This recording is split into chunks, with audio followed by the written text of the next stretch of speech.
Hi everyone, Julie Janasi here.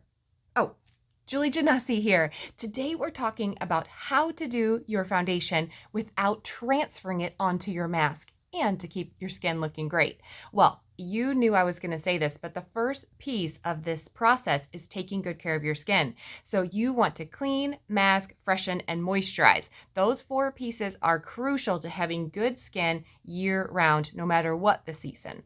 So I have already done all of those steps, including putting on my moisturizer. The next thing we're going to do is use a foundation primer. Foundation primer helps to make your foundation or your CC cream or powder stay on all day and prevent it from transferring. So we're going to use this first. So I am going to take about a pea size amount, probably about this much, so you can see that. You're going to smooth it in all of your fingertips, and then you're applying it wherever your biggest concern is. So for me, that's the center of my face, and then also my forehead and chin, not so much my cheeks. So wherever you feel like you have the most imperfections, it's lovingly nicknamed pothole filler. So we are filling in imperfections and making everything stick. We're also going to make sure to spread it right across our eyelids and underneath, because it's important if you are wearing eyeshadows to help it have a little bit more of a base and to help make your concealer and coverage look better underneath your eyes. I should also mention that you have applied an eye cream first to help it not sink into those cute little smile lines we get as we get a little older and happier. So the next thing we're going to do, you have an option of spraying your face with a makeup finishing spray. This is one of the secret weapons to makeup artists to help keep your makeup looking amazing all day. So we're going to shake it. This is actually a special formula created by Skindinavia, specifically for Mary Kay, and you're going to hold it about arm's length away. That far is too far, but this close is too close, so kind of in the middle. So I just did 2 spritz on my face. I don't like a lot of finishing spray. And I'm going to let it dry. It has a really pleasant smell. And it just literally feels like you've sprayed yourself with hairspray, which is so strange, but it keeps it on. So the next thing we're going to do is our liquid foundation. So we're going to choose either liquid foundation or a CC cream, or you could actually do your cream to powder or mineral powder. So today I'm doing the liquid foundation because I have seminar tonight. I'm so excited. So I'm going to look a little bit extra glamorous, and I'm going to use my foundation brush. Another key benefit to a brush is that your makeup will go on much smoother, and that is super helpful, especially in this mask area, to keep this a little bit thinner than normal. You don't really want to apply it with your fingers because you're spreading oils on your face, but you're also having the coverage to be very heavy. So using a brush will help it to be a lot less intense. So we're going to start this. We're going to dot it all over. Now notice I'm not dotting it in this area. I'm not going to put a lot of foundation here. I want to focus my efforts up here, especially if I'm wearing a mask all day. So I am going underneath my eyes, across my eyelids, on my nose, my forehead, and then I'm going to take whatever's left over and do my chin. Now, if you need a little more coverage, that is totally fine to add more foundation underneath, on your chin area, but I am just going to take whatever is left over from my brush and do it here. That way I'm not overdoing makeup on my face, and I'm keeping this area as lightweight as possible. It's so important to wash your face morning and nighttime. And if you are finding you're getting maskne, we've nicknamed that, the acne that comes with wearing a mask all day, if you're getting that, charcoal mask, gel mask, and moisture stick and acne treatment gel are 4 different things that you can use, and I can make another video for you on that one. But it's so important to deep clean your pores, give your face enough hydration, and then keep it as clean as possible. So you can see I've spread in my foundation all over. Now, if you like more coverage, you are more than welcome to add more foundation. I like my foundation to be thin, so I feel like I still look like myself. So you can always add more to your brush. The next thing we're going to do is some under eye corrector. So I'm going to take my under eye corrector and I'm mixing it with my concealer. This is just my little trick to make it go on faster and a little bit more natural.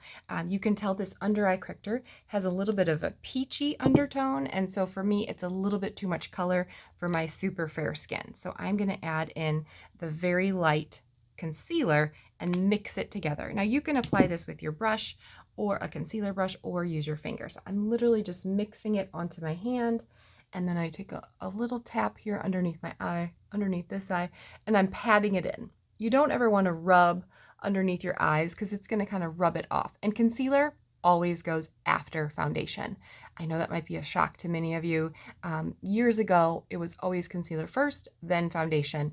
You know, the products have changed over the years and improved much better in technology and in formula. So concealer is meant to go over foundation.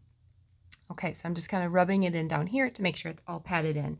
Now, the next step normally I would do is a powder, but if I am very concerned about my makeup transferring, I want to do my finishing spray again. So I'm going to shake it up and do another quick spray on my face. So I did 4 sprays this time to make sure I've covered my forehead, my cheeks, and my chin area. So now I'm going to let that dry. After that dries, I'm going to apply a powder. So I'm going to choose either mineral powder or translucent powder, and this will again help set my makeup. Both of these give you a little bit of oil control too. So if you are oily, it helps to absorb any excess oil.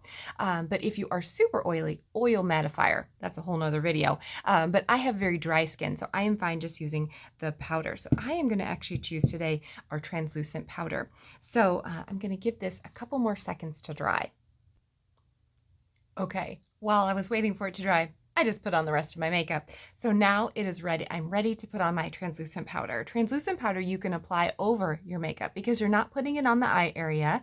I actually did a cream cheek color, so you would want to put that on first, and you're not going to put it on your lips anyways. So I'm going to take my translucent powder. I turned it upside down and shook it a little bit to get some into my lid. I'm going to take a fluffy powder brush. This is very important. You use the correct brush, especially when using a translucent powder.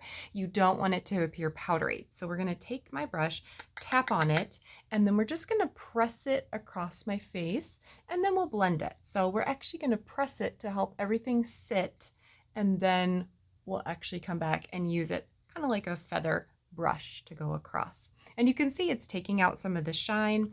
I don't mind a natural glow to my face because I have drier skin, but if you like more of a matte finish, you would actually be using a matte foundation, which would not have this same glowing effect. You'll want it to be a little bit more flat, and it will be by using a different choice of foundation. So I am brushing it across and blending it. I don't necessarily want to bake translucent powder into my face because I don't want to appear white. So you can bake your mineral powder, but I don't like doing that, especially with already foundation on. So it's up to you how much makeup you choose to wear. So now we finished translucent powder. We have that glowing effect. I always feel like translucent powder is like a filter, a camera filter, that you can put on and just make your skin look even more glowing. So we're going to do one last spray of our finishing spray just to make sure everything is set, because now we've put on our eye makeup, we've put on our cheek color, we have some lip gloss on, and we're going to keep it on all day. So 4 sprays. I like to just kind of do it like a box, but you could also X and then a T, however you choose. Make sure you take off your glasses before you put it on. Then you'll give it about a minute or so to dry. Okay, now your makeup is set. You can also use this finishing spray to help in sweaty areas. So if you're going to be outside at a picnic or you're going somewhere that you're a little nervous to have some sweat stains, you can spray it under your arms, you can spray it on your shirt, you can spray it on your waistline, wherever you feel like you may have a little bit of sweaty issues. So this finishing spray comes in handy for all types of people. So our makeup is ready, set, and we are ready to have fun in the day and put on our mask. Okay. See you guys again later. Bye-bye.